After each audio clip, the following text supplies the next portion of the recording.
नमस्कार दोस्तों, स्वागत है आपका स्टेनोग्राफर यूट्यूब चैनल। दोस्तों आज की वीडियो हम लोग प्रैक्टिस करने वाले हैं RSMSSB स्टेनोग्राफर के लिए प्रैक्टिस का अभ्यास करेंगे, जो कि 100 शब्द प्रति मिनट की स्पीड से रहेगा। एकदम एक्चुअल एग्जाम के डिक्टेशन जैसा रहेगा। इसमें हम आपको कामा, पूर्ण विराम, पैरा सब बोलेंगे, तो आपको प्रैक्टिस करना है और पीडीएफ से मैच करा के बताना जरूर है आपको कि कितनी मिस्टेक आ रही, कितनी आपकी तैयारी हो रखी है।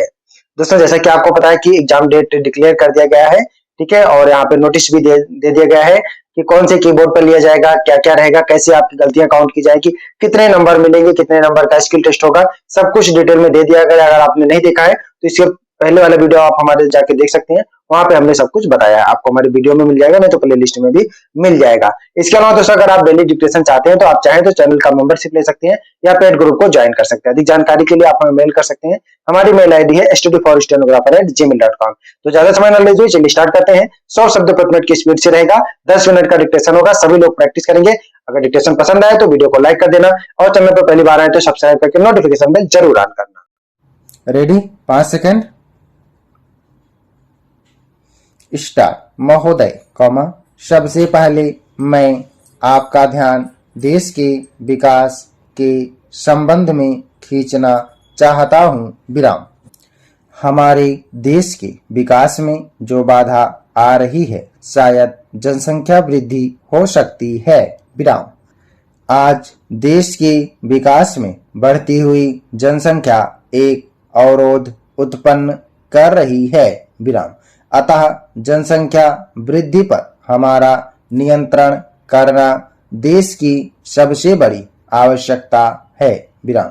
यदि परिवार में महिला शिक्षित होगी तो उन्हें इस बात का महत्व मालूम हो जाएगा कि परिवार सीमित रखने से हमें कौन कौन से लाभ हैं और सीमित परिवार रखने से हमारा आर्थिक समस्याओं का समाधान कैसे हो सकता है, विराम।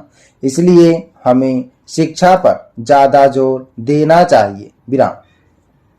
निरक्षरता के कारण अनेक हो सकते हैं, जिसमें से प्रथम तो यह है कि माँ बाप के पढ़े लिखे न होने पर बच्चे भी प्रायः निरक्षर रह जाते हैं, विराम। यह बात हमें स्वीकार करनी पड़ेगी कि इस तरह संपूर्ण देश में माता पिता की निरक्षरता लाखों बच्चों के निरक्षर होने का कारण है, विराम। दूसरी बात यह है कि जनसंख्या की तीव्र वृद्धि और निर्धनता को भी उसके लिए जिम्मेदार ठहराया जा सकता है, विराम। रोजगार से सीधे जुड़े होने के कारण उनमें शिक्षा के प्रति उत्साह में कमी दिखाई देती है, विराम, पैरा। इस संबंध में एक बात तो यह भी है कि अंग्रेज भारत से जाने के पहले जिस शिक्षा पद्धति को यहाँ पर छोड़ गए थे, उसने भी उसको बढ़ने में कम योगदान नहीं दिया है, विराम। मुझे अफसोस के साथ कहना पड़ रहा है कि खेतिहर मजदूर, कारखाना मजदूर अपने बच्चों को इस भय से स्कूल नहीं भेजते कि घर में एक कमाने वाला कम हो जाएगा, विराम। फिर ऊपर से स्कूल की वर्दी, किताबों का व्यय और अन्य खर्चे गरीब अभिभावक के अंदर बच्चों को पढ़ाने के रहे सही उत्साह को बिल्कुल ठंडा कर देते हैं, विराम। इस प्रकार से खेत में काम करने वाले मजदूर की सोच यह रहती है कि हमको दुगुना घाटा उठाना पड़ेगा, विराम। इस कारण वह पढ़ाई छुड़ाकर उसे अपनी तरह काम में जुटा लेता है, विराम। यही कारण है कि हमारे यहाँ बाल शिक्षा के क्षेत्र में अपेक्षित प्रगति नहीं हो सकी है, विराम। पहली कक्षा में दाखिल 100 बच्चों में से केवल 23 बच्चे ही 8वीं कक्षा तक पहुंच पाते हैं, विराम। इसका मुख्य कारण यह है कि गरीबी से तंग हालत इन बच्चों के थोड़ा समझदार होते ही ये निर्धन व्यक्ति इन्हें खेतों पर लगा देते हैं, दुकानों पर भेज देते हैं, कारखानों में लगा देते हैं, बीड़ी बनाने के कार्य में जुटा देते हैं। उपरोक्त काम नहीं मिलते हैं तो उन्हें बर्तन साफ करने आदि जैसे विभिन्न कार्य करने में लगा देते हैं, जिससे वे अपने तन ढकने और कम से कम 2 जून की रोटी के लिए कुछ कमा सकें। विराम। प्रायः इन निर्धनों की मजबूरियां ही उनके बच्चों को पढ़ाई से रोक देती हैं। विराम। पहले हमें इसकी व्यवस्था करनी चाहिए। विराम। पैरा। अध्यक्ष महोदय, आज की चर्चा में आपके सामने जो विषय आया है, जहां तक मैं समझता हूं उसका पूरे प्रांत के साधारण नागरिकों से संबंध है, यह बहुत ही महत्वपूर्ण चर्चा का विषय है। विराम। इसको केवल वोट या नोट का सवाल नहीं कहा जा सकता। विराम। हमें इसकी वास्तविक स्थिति को सामने रखकर सोचना पड़ेगा। विराम। आज की बढ़ती हुई महंगाई, जो कि हमें दिन पर दिन दबाए जा रही है, उसका मुकाबला हम किस तरह करेंगे। विराम। विरोधियों ने बहुत सी बातें कही हैं, लेकिन ऐसा कोई ठोस रास्ता हमारे सामने नहीं रखा, जिसके करने से हम अपने आप को उभार सकें। विराम।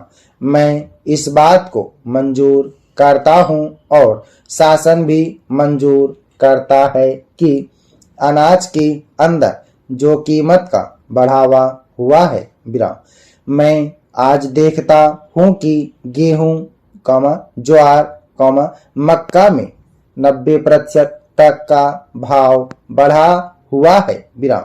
इसी तरह से वनस्पति तेलों के मामले में भी यही स्थिति बनी हुई है। विराम।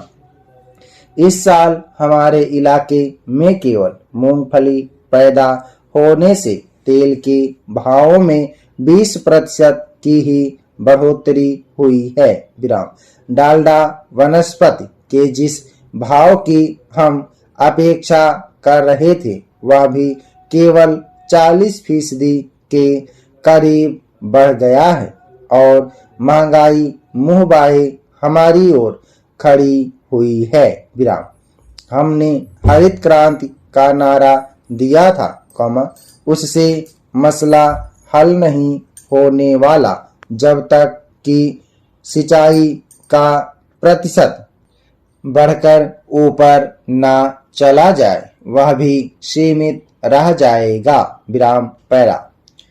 अध्यक्ष महोदय, मैं जानता हूं कि आज हमारे यहाँ जब हम महंगाई की बात करते हैं तो उसके लिए हमें आसपास के प्रांतों से सहयोग लेना चाहिए, लेकिन सरकार पड़ोसी राज्यों से कोई सहयोग नहीं ले रही है। जब राजस्थान, गुजरात और महाराष्ट्र में भूखमरी पड़ी थी, उस समय शासन यहाँ से माल वहाँ भेज रहा था।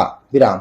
वहाँ पर 1 किलो चावल की कीमत 5 रुपए चल रही थी और आप यहाँ के काश्तकार से उस माल को 1 रुपए किलो में लेना चाहते थे। इससे मुनाफे की प्रवृत्ति को प्रोत्साहन मिलता है कि वहां माल पहुंचाकर ज्यादा से ज्यादा मुनाफा कमा लिया जाए। विराम। हमें आज देखने पर मालूम होता है कि हमारे किसानों के सामने आवश्यक सामान की बहुत कमी है, जिससे वह लक्ष्य प्राप्त नहीं कर पाते हैं। इसलिए यह सवाल पैदा होता है। विराम। आज शासन की डबल नीति है। एक ओर शासन वस्तुओं पर नियंत्रण रख रहा है और दूसरी तरफ खुले बाजार में भी माल रख रहा है। विराम। यह सब चीजें काला बाजारी का कारण होती हैं और इससे महंगाई को प्रोत्साहन मिलता है।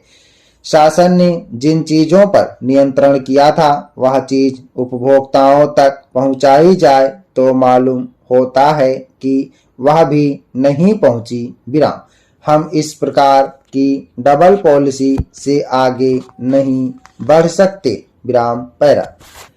यह निष्कर्ष कि उच्चतम न्यायालय अचानक सक्रिय हुआ है सच्चाई से दूर ले जाता है, क्योंकि न्यायालय कोई रातों रात सक्रिय होने वाली जगह नहीं है। विराम। श्री रेड्डी के समय से ही सामाजिक न्याय के अंतर्गत तकनीकी न्याय व्यवस्था को छोड़कर न्याय को किस तरह से सुलभ बनाया जाए इत्यादि मुद्दों पर उच्चतम न्यायालय सक्रिय हो उठा था। विराम। उस समय गुवाहाटी उच्च न्यायालय में न्यायाधीश के पद पर था। अपने उस कार्यकाल के दौरान मुझसे कुछ कामगारों ने पत्र लिखकर शिकायत की थी कि उन्हें मजदूरी के दौरान महज 2 रुपए मिलते हैं। विराम। मैंने उन पत्रों को रिट याचिका मानकर सरकार को यह आदेश दिया था कि मजदूरों को न्यूनतम 20 रुपए मजदूरी दी जाए।